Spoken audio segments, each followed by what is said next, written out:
Okay, so this is the intro for my reboot of the radio show Corned Beef and Curses. I had rebooted my show in 2016, which was from my 1990s show that was on WZVC in Boston for almost a decade.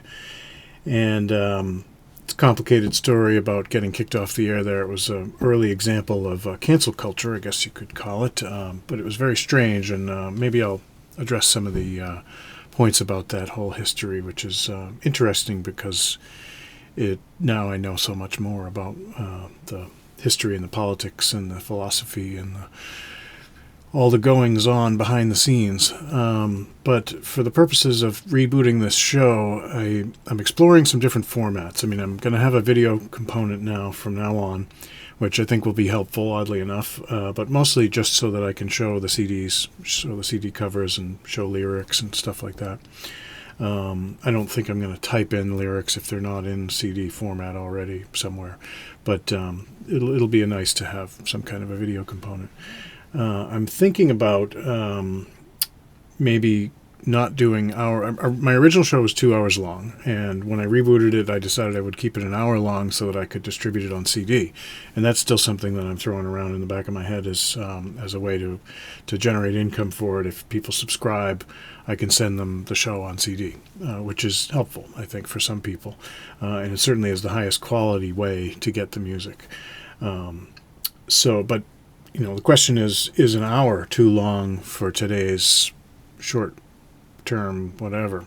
So the show was 2 hours before, but that was on a Sunday night when there was less content, and people would turn it on and leave it on and maybe not listen to it closely, but leave it on in one room and walk around the house or whatever. So it kind of makes sense to do an hour.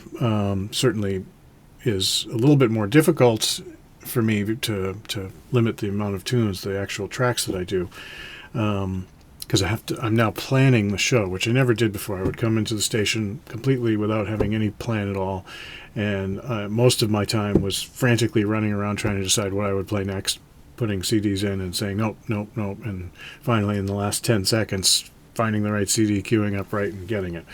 And so it was exciting for me, and it made the show kind of interesting, not always perfect, but interesting, and it kept me interested in it. This is going to be different because I'm going to be actually planning ahead which tracks I'm going to play and commenting on them beforehand, and that sort of requires me to do a little bit more work and provide more information, because I can't just use the excuse of, well, I just threw it in. But it allows one possibility, which is to do even smaller segments. So I can do a 1 hour show, or I could do the actual segments separately. So I could, what would have been 5 or 6 segments could be 5 or 6 shows that are each 10 minutes long. And I could string them together on YouTube so that they play in sequence, so it would more or less work like a show, but you could more easily jump around to get to the fiddle part or to get to the pipes or whatever it is that you're looking for, if I group them that way.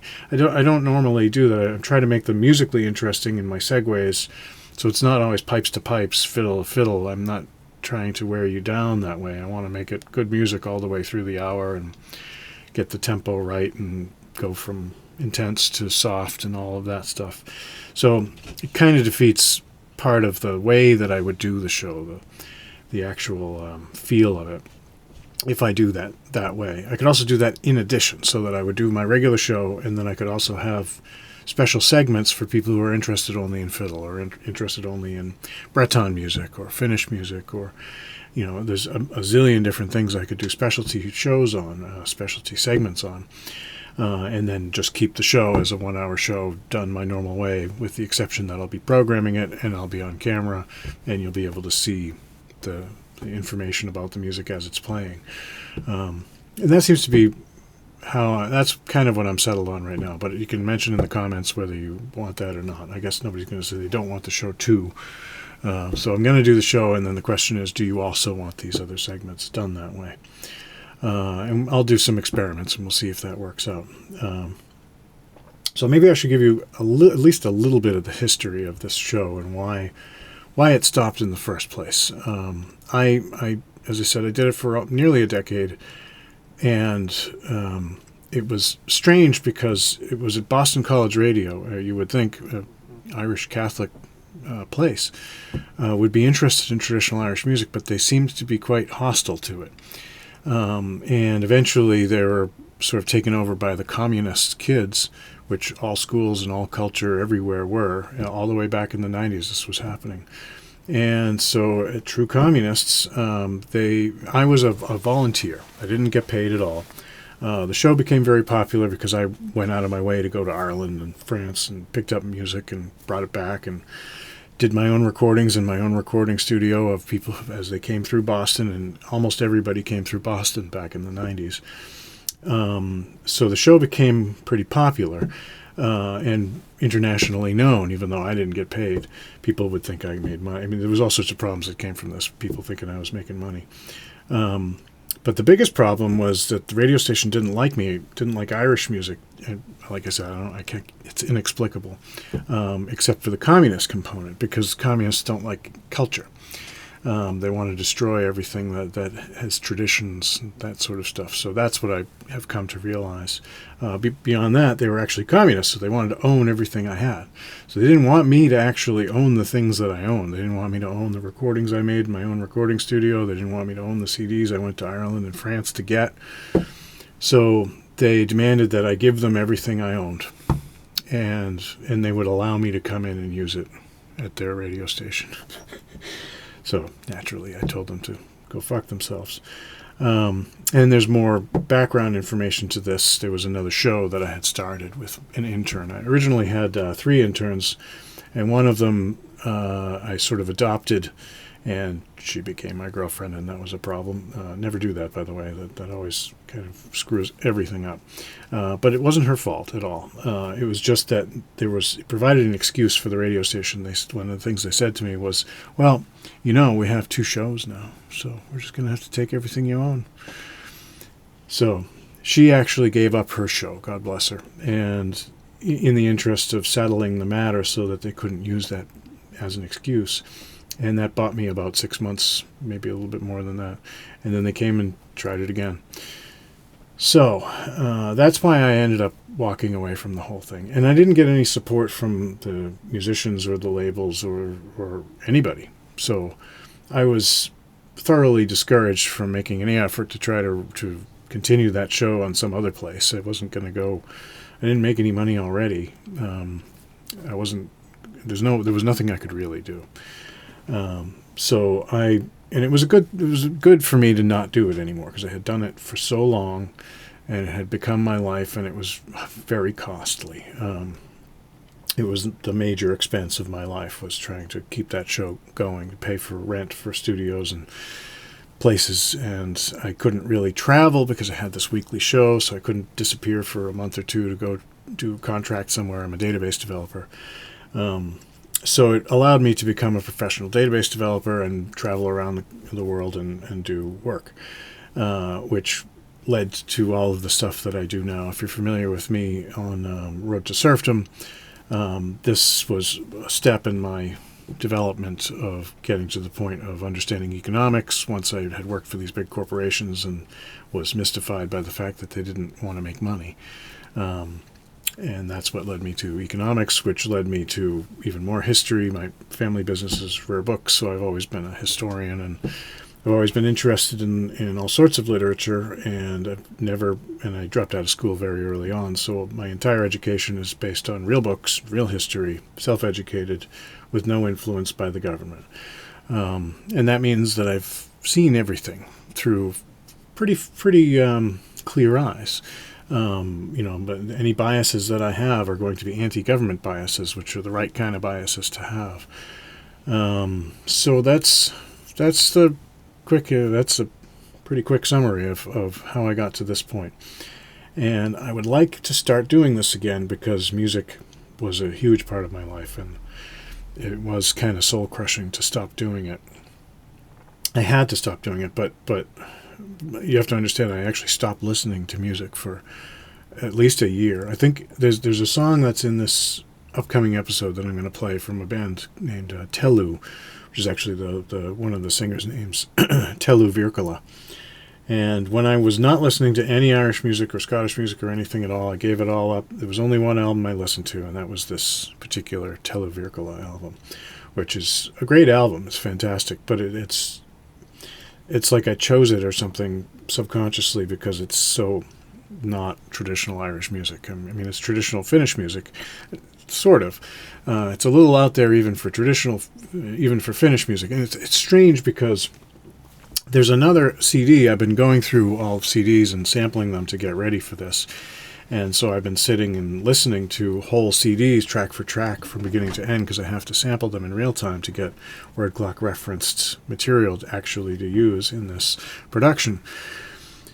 And there was a CD that's Telu and the other woman, one of the other women from that particular CD, and it seems to be a CD of all the same material done completely differently, much more tamely, let's put it that way. And I can't find any evidence that CD that I'm talking about, that I have, that I'm going to play one track from, even exists. I can't find it online. It's almost like they decided to bury that CD, make it like it never happened. So maybe I just haven't looked hard enough for it, but it's very mysterious. But it's a fantastic album. It's called Suden Aika, which I think means the Year of the Wolf in Finnish. It's all in Finnish, of course, and it's all singing. Most Finnish music has singing, but usually there's a lot of instrumentals, and there's instruments in it. But it's these four women who are intense, and they're all fantastic in their own right. And when you bring them all together for this particular production, it's really crazy and awesome. So I'll play a short tame from that CD song, just so that my first comeback here isn't going to be taken over by a 7-minute long crazy Finnish thing. So I'm going to play just music I think people will enjoy, music that people will enjoy, and then take it from there and see. I don't know how frequently I'm going to do it. I don't know anything really about the plan for how I'm going to do this production. This is an experiment of my workflow as well. I have many different ways that I could possibly do this show. I have CD players, only one of which is working that has a word clock reference, so I couldn't even do it as a normal show with 2 CD players. I have 2 CDs, but only one of them is clock referenced. So rather than do it with CD players, I'm going to sample them. That's what I've been doing. With the word clock referenced CD, I've been playing them into my samplers, and then I'm going to use samplers to play everything back. And this is all part of why I have to sort of plan this show now, because of just the nature of how I'm putting it together. But I want it to all be completely digital. I don't want to have an analog mixer in the way of this. So these are going to be very high quality shows. And therefore, if the CD idea comes around, you'll be getting very, very high quality mixes of these things. So it's a great way to get access to some of this rare material. And that's why I think that's a good way to do it. I can also distribute it on DVD. In fact, these are going to be 48K hertz videos, so DVD would be the natural distribution format, and an hour would mean I could probably fit 2 episodes on a DVD. But a normal episode, I can resample this to 44.1, put it on a CD, and it will play on a CD player, and then you can have 1 CD for each show. But anyway, this is technical production thoughts that I have about how to distribute this. So let's first see if people even want me to do it. To some extent, I don't give a shit. I'm just going to do it. But it would really be nice if people wanted me to do it and listened to it and watched it. But this is a secondary thing to my primary thing, which is the Road to Serfdom's Stream of Consciousness, which is more important in the big picture than the music. But this music is more important to me in my big picture. So I'm going to do both of those, and then I also have a video series on the books that I'm having to sell, which is these gentlemen's magazines behind me here. And these are this is a series of the first magazine in the world, produced from 1731 on, and right now I think I'm up to 1739. I'm going to do a video on that if I haven't already done one, and sell that, and I'm just going to try to use that to fund myself. I do begathons every once in a while, if I have no choice to do anything else, and this last one didn't work because I lost my Twitter account. I lost the Road to Serfdom Twitter account, so I'm doing this on the Corned Beef and Curses Twitter account, which doesn't have as many people, and they don't know that I do the Road to Serfdom thing. It's going to take me a while to rebuild my followers on that channel, that Twitter account. And since I'm there, and it's really this show that's supposed to be happening there, I might as well start doing that show again. So this is the convoluted process that brought me here. So as long as doing this music doesn't take away from me doing Road to Serfdom Stream of Consciousness, which it won't, I think I'm going to do it as frequently as I can. But I'm also going to increase the frequency of the Road to Serfdom Stream of Consciousness shows. And there's a lot of things to talk about. And I'd been trying to keep the shows, limited in quantity and short enough, containing a lot of information, because I've had this idea that people would watch the shows, get the information and tell other people, and then they would go watch the shows. I have this completely incorrect idea, I think, of how videos work on YouTube. That's not how it works. You put the video out, and however many people see it, watch it, and that's it. It's dead. Unless I specifically go and promote it again, some other tweet, some other way, it will never be viewed again. So that means these people that put out what I think is sort of superfluous daily half-hour content are doing it because that's the only way to be heard. So they repeat themselves all the time because they have to, because nobody's going to go back and watch old episodes. So it just means I'm going to have to get comfortable with repeating myself. And maybe that process will refine how I present information. Maybe it will improve things. I don't know. But I'm trying to adapt to this newfangled way of doing stuff. It's all kind of new because I never did a video component before. So anyway, I'm talking too much about the Stream of Consciousness show. But Corned Beef and Curses is going to be traditional music. I call it traditional music, and maybe I'll give you the background on the show itself, the history of the show. I call it Corned Beef and Curses because it's a funny name. My brother actually came up with that name, and he suggested it because there are some shit kicker Irish songs that have swears in them or whatever. I mean, that's the idea. And corned beef is sort of an American standard cultural icon associated with Irish stuff. Now, he didn't really know, or maybe he did know. One of the reasons I like it is because it's sort of multi-entendre, in that the corned beef, although it's associated with the Irish, the actual history of it is that beef was an export of Ireland, always has been an export of Ireland. And before there was refrigeration, the only way you could safely ship it in ships over to anywhere, including America, was to salt it, and that was called corning. And so the beef would arrive as an export of Ireland as corned beef, and people would eat it, and they would say, my God, this is great, this wonderful export of Ireland, corned beef. And of course the Irish would never eat corned beef. So it's a curse that corned beef has become, you get the pun here. So corned beef has become a culturally associated icon, and it's a curse because the Irish don't eat corned beef. So anyway, there's a whole bunch of other entendres. But so that's the history of the name of the show, and I guess that's probably enough. I don't really need to go into too much detail here. I'll mention more stuff as we go in the show as part of my as part of my commentary in between tracks. And so that's it. This is an intro. I'm keeping this separate from a show so that this is not part of any show. And as I said, leave me comments if you have any preference about the production that I was talking about, the production style of adding 10-minute segments of specialized material, singing, a particular instrument or a particular style of music or whatever.